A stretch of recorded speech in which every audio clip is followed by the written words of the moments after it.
Ah. Okay, that's it. I can't stand this. So can I just, thank you, Mary. Okay, so.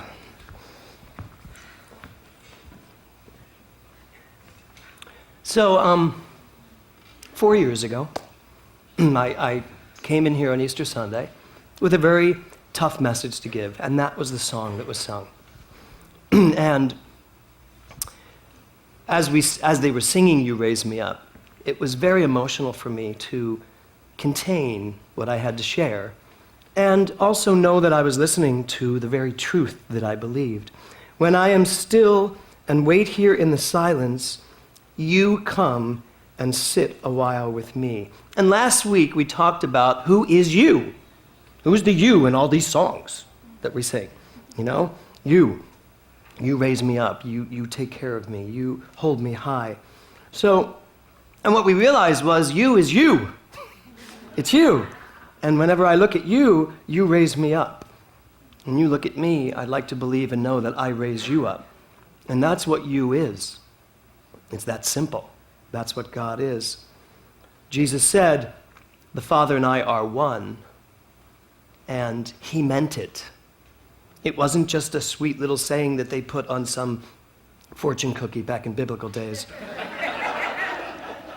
He meant it. The Father and I are one. We are one. That was the message Jesus came to teach.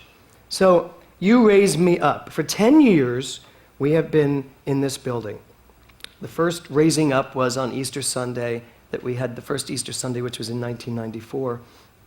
And when we first bought the building, this building was called the Renegade. That was the name of this building, and it just called out to me. The Renegade. And at the front of the building was this big red flashing marquee sign that said Renegade.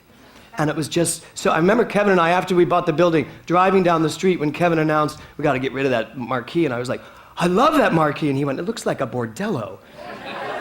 Right, remember that? And who won? He won. So we got rid of the sign. But it said the Renegade, and I loved the Renegade, the idea, because I am a renegade. I am a renegade. And I want to give you a definition of that. Renegade, a rebellious individual. We're already good, aren't we? A rebellious individual who rejects conventional laws of a group and takes up a new idea. Yeah, then Wask, you are a renegade. Right? So a renegade, a rebellious individual who rejects conventional laws of a group and takes up a new idea. I would think that almost, is there anybody in this room who doesn't think they're a renegade? Aren't we all renegades? Yes. We all are. If you are in a New Thought teaching, you are a renegade. However, I think the New Thought teachings have started to become so banal and so intertwined with the teachings of the past that it's time for a new reign of renegades. Don't you think? It is time for, and here's the joke. In order for us to do this, we have to go back to what Jesus taught. To someone I consider one of the original renegades, although I'm sure Aristotle was a renegade as well. We have to go back to what Jesus taught and actually make some logical sense out of it and live it. And what better day to start this renegade idea than on Easter Sunday, right? So we celebrate the renegade known as Jesus Christ. In the Christian faith, they celebrate Jesus because of his resurrection. And the resurrection is Jesus taught that we can overcome death, and death being the thing we most fear. We're so afraid to die. You know, we could sing, I believe I can die. I believe I can touch the sky. I think about it every night and day. I believe I can die and not die. I mean, that's what he came to teach us, that the resurrection of the soul is a natural phenomenon. It is not some great miracle that we have turned Easter Sunday into.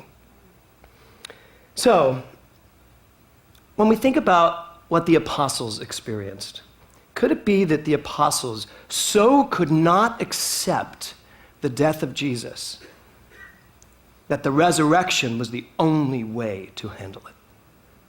Could it be that these brilliant, beautiful minds who watched what they watched, and Friday night was so beautiful for me to get to do that again. Thank you. Could it be that the apostles, that the resurrection is what we used, what the minds of man used in those days to be okay with what happened, but maybe not exactly what Jesus intended? Because the resurrection should not be something so special to one man. It should literally be what we do every time we take our thoughts into a conscious awareness of who we are. We resurrect ourselves into the truth of who we are. And it doesn't matter whether we are living in this body or out of this body. Ernest Holmes said, the resurrection is the death of the belief that we are separated from God. That's what we celebrated. We celebrate the death of the belief that we are separate from God. I like Jesus Christ because he didn't buy into the things that weren't logical. We have made what Jesus did these magical miracles. And you know, when I used to joke and say, I used to say things like, well, you know, Jesus didn't really walk on water. It was low tide. The apostles were drunk. They woke up and they went, whoa, look at that. He's walking on water. He wasn't, perhaps, but logical. It could be logical. Jesus could make that logical. When the loaves and fishes were passed, and this is one of the most profound ahas for me in this Christian teaching. Loaves and the fishes were passed. It is an absolute miracle that they started out with whatever it was, 2 baskets, and ended up with 50 or 100. That's not a miracle in terms of magic. That's a miracle in terms of the mind of man that day so fell into the vibration of love that Jesus taught that they were willing to give what they didn't even have. And so that by the time it finished, they had given so much there was a surplus. That is a miracle, but not a magical miracle, a logical miracle. A miracle that when we rise in consciousness to the love that Jesus taught, there is a surplus at all times. We can never be lacking when we step into that kind of love. That's the miracle. That's what Jesus was here to teach. And frankly, that's the next renegade movement, to actually go back and live what he taught. Really live it. Today, you know, we struggle with the idea of death. We do. And the belief that we are separated from one another. That's the biggest problem in the planet, that we feel separate from one another and that we're different from one another. You know, Jesus made things natural, logical, usable. And the politicians of that day, that was a threat. It's a threat to a political party when you give power to the people, power that can out them. That's a threat. We still have that going on today. Politics. Politics' main job is to scare us into thinking there's a problem, so that we have to hire this group to fix it for us. And yet, if we were a faith-driven people that believed who we were innately, we would know they are never going to fix a problem that they created for us until we realize who we are. Yes? We haven't evolved so far, have we? This is what they did back then. They scared people into thinking God was something else. Ernest Holmes says, Jesus proclaimed his divinity through his humanity. Jesus proclaimed his divinity through his humanity. No man ever lived who valued the human soul more than Jesus, for he knew it to be the personification of God. So we really have flip-flopped his entire philosophy. And I know there are people here today who hate the word Jesus. They don't like it. And I get why you don't like it, because you were taught a bum story about him. Because you all think Jesus is someone who, other than who he was. And I threatened to write this book called Saving Jesus from the Christians, and I really should. Really. And I don't mean to be disparaging about the Christians, because there are Christians that don't believe that. There are Christians that believe exactly what I'm saying and know this at the bottom of their hearts. And we all need to band together and know this about this incredible man who came to teach us something. He taught us that to be human is to be divine. Not to be Jesus is to be divine and the rest of you work at it. He He taught us to be human is to be divine. There is no separation between human and divine. I am a human, divine man. I am a divinely human being. That's who I am. I am not a human being having a divine experience or a divine being having a human experience. I'm none of that duality crap. I am a divinely human being, and they are one and the same thing. I find God in everything, even in the cancer that hit me 4 years ago. There is stuff about that is divinely such a gift in my life. I never need that gift again. I'm clear. But I got what I needed to get out of it. Ernest Holmes also said it would be a grave mistake to suppose that Jesus was different from other men. He was a man who knew himself and his direct relationship to the whole. This was the secret of his success, knowing that he was a man who was one with every other man on the planet, every other person. On Friday night, I played Jesus, what was it, 25 years ago maybe? Yeah, 25 years ago. And stepping back into him was very emotional. So emotional that I literally lost my voice. And I had to ask myself, why, in the metaphysical world, why did you lose your voice just as you were about to sing a role that's so profoundly difficult to sing? And I went up to the second floor, to Theater 3, before we started, and I laid down, and I said, I really just want to be used. I don't have any glory in this. I don't have any ego in this. So I'll just do whatever needs to be done. So I don't know why I don't have a voice, but I'm going to have a voice when I go down there, and whatever that voice is going to be fine. And I got to tell you, I got more out of Friday night the way it unfolded than I would have if I was in the best voice I've ever been in my life. Because what Ernest Holmes says, what it is to be a human being living with human experiences is divine.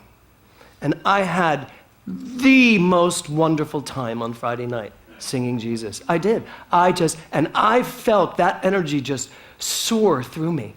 Even when I got to Gethsemane, which as soon as it started, I thought, this must be what it felt like to be in the crucifixion. And I started, and it was just... Barbara Niles got up and sang, I Don't Know How to Love Him. Now, Barbara Niles played Mary Magdalene probably 25, 30 years ago. And she got up and sang it beautifully, exquisitely.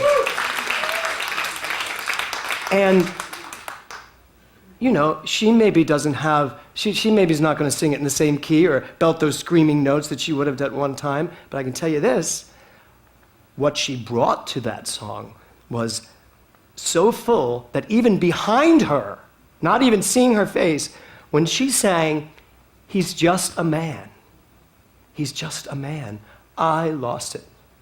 Because I got it. Oh my God, that's the whole gift of this. He was a man. He was just a man. And the just doesn't diminish him. It says, you as just a woman, just a man, are the divine. You don't have to be more than that.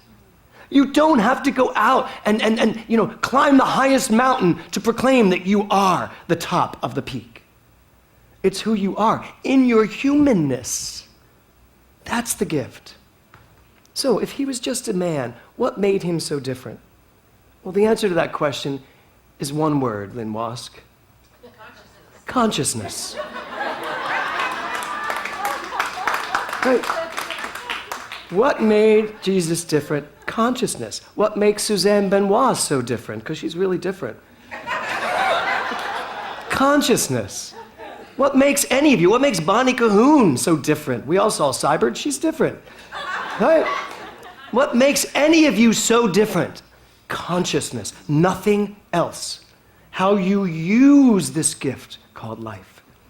Ernest Holmes said, who would entertain the Christ. Now, the Christ is the highest consciousness.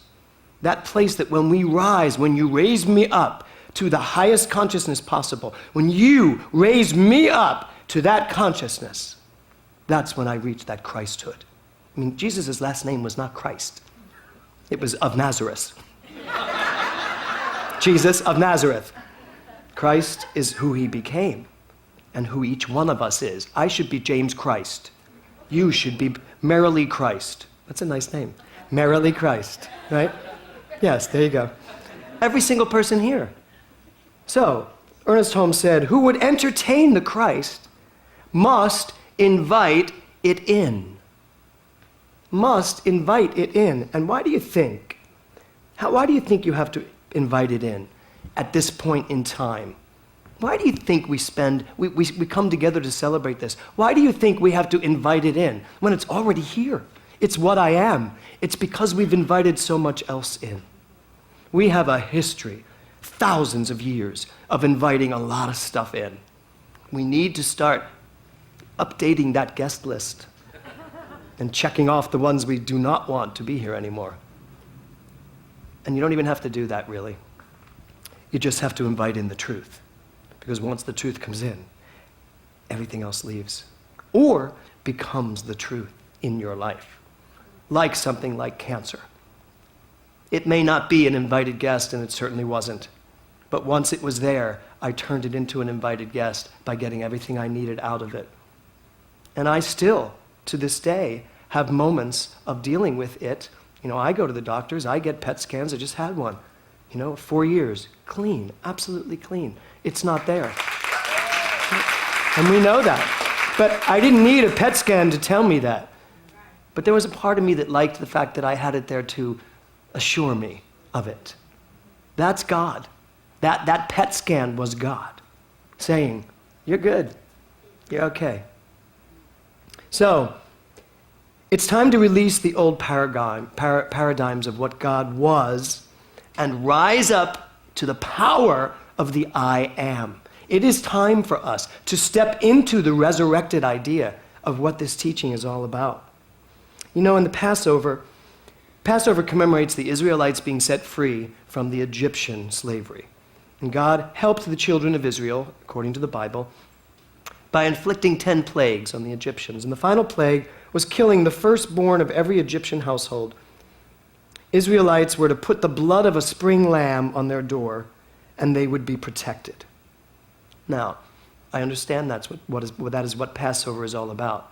And I understand that Easter is about the resurrection, but we really give a lot of weight to the crucifixion and to all the horrible things that happen.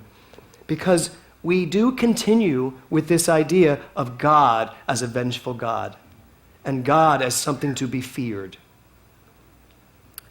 We do continue with this idea of God being someone that will fight our battles for us, as though we need something else to fight our battles for us. God will save us from the plight of being human. And then the renegade, Jesus, comes along and says, no, I'm here to teach love. Just love. That was it. Love. The new commandment. Love. God is not fear. God is not here to fight your battles. God is not here to take care of your human frailties. It's all God. God is here, Jesus is here, to teach love. In John chapter 13, verse 33 to 35, it says, this is my commandment. Love one another, even as I have loved you. And John wrote that because he was replaying what Jesus said at the Last Supper. At the Last Supper, when he knew what was going to happen, he tried to get through that one important message, the only important message. Love one another as I have loved you. It's the only way. In the Garden of Gethsemane, he said to Peter, put down your sword. 3 times he said, put down your sword.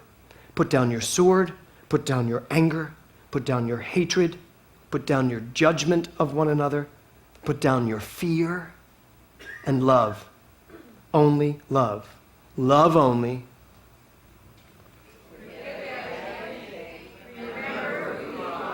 The most important commandment and the only commandment worth living. Remember who you are. Because when you do remember who you are, you must love only. And you must forgive everything.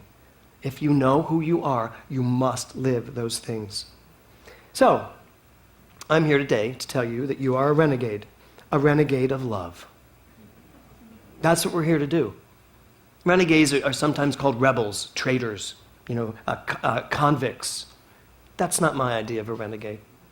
My idea is to not fall into the judgment place, not fall into the blame game, not fall into a place of creating factions, not fall into a place of feeling like a victim at any time, but being a renegade for love, to love only, forgive everything, and remember who I am. Reverend Jay said to me the other day, he said, when you first said that affirmation, it was a lot to take in. He said, and now when I look at that, I can't think of another vision statement that's even close to the truth of our being. To love only, forgive everything, remember who you are. We need to follow in the footsteps of Jesus the Christ. Not every time we hear the word Jesus think, oh, religion, I hate that. But follow in the teaching of what he taught. That is the revolution. That is the truth of our lives. That is when we become the renegades of love, to follow in the philosophy of Jesus the Christ. Henry David Thoreau, Gautama Buddha, Mahatma Gandhi, Martin Luther King Jr., Mother Teresa, and yes, I'm going to say it, Barack Obama. It's true. And let's forget about him as the president. I don't care if you're Republican or Democratic or Green, or whatever the other things are. It doesn't matter. That's fractions. That's factions. That separates us. I don't want to hear anymore if someone's a Republican or a Democrat. I don't care how separate you think you are from me. You're one with me. That's the end of it. And Barack Obama won the Nobel Peace Prize for a reason, because he does believe in peace. And he belongs on that list. And I took him off it 3 times as I was writing this talk. And I went, oh my God, you, James, you're still playing the politics part. You're not going to put a man you totally believe belongs on this list because the Republicans will be offended? If you are offended, if you are a Republican, I apologize. Not what I mean to do. But when I look at this list and I say, Jesus Christ, Henry David Thoreau, Gautama Buddha, Mahatma Gandhi, Martin Luther King, Mother Teresa, Barack Obama, and many more. And here's the truth. The rest of that list should be filled with your names. Every single one of our names. That's what we're here to do. We are here to love. And here's the thing about love. Love is not passive. Love doesn't mean that I will not lend my voice to something I believe in. Love doesn't mean that I won't march. Martin Luther King marched. Love does not mean that I will not get up and say what I believe about gay marriage. I will. Love doesn't mean that I won't say what I mean about a woman's right to choose. I will. I will speak what I believe from love, though. I don't have to tackle you to the ground and tell you you're wrong, to speak my truth of what I believe is the truth. And respect everyone else's right as well. So when I say we need to become renegades of love, I don't mean become pacifists. I mean to be actively engaged in moving this teaching forward, that right where I am, God is, and right where you are, God is as well. That's what Easter Sunday should be all about. Resurrecting the truth of what Jesus absolutely taught. When we live that, we raise up. When I watch those of you in this congregation who I so love and so know, and I watch your struggles, I watch and hear about what you're going through, I feel a great responsibility to raise you up. Not from an ego place of I can raise you up, but from a place of I do know who you are. And whatever it is you're going through, I want to raise you up. 4 years ago, I stood here telling you something so difficult to tell you that I told it to you in the third person so that you would hear it impersonally. And then when I took on the truth of who I was talking about and said, that person is me, and you all reacted, you then spent the next year raising me up. You fully embraced me. You watched me go through this. You allowed me to go through this. There wasn't a lot of pity. There wasn't a lot of empathy or sympathy, my 2 favorite things in the world. There was a lot of compassion and a lot of unconditional love. And there was fear on all of our parts. But you raised me up. You absolutely raised me up to a point that I can stand here today saying, I have learned so much from you all. And those that are not here as well today, Rita and Patrick and Jonathan, what the three of you did in raising me up and holding me through that whole time. That's our job. If I can remember who I am, then no matter what shows up, I can raise it up. Our affirmation is I rise above all conditions by remembering who I am. I rise above all things by remembering who I am. So the last thing I want to say this morning is thank you. Thank you for raising me up. Thank you for allowing me to do what I do. And I have so been lifted by what everyone in this congregation has done that I am ready to literally be even more of a renegade for love. Namaste. Thank you.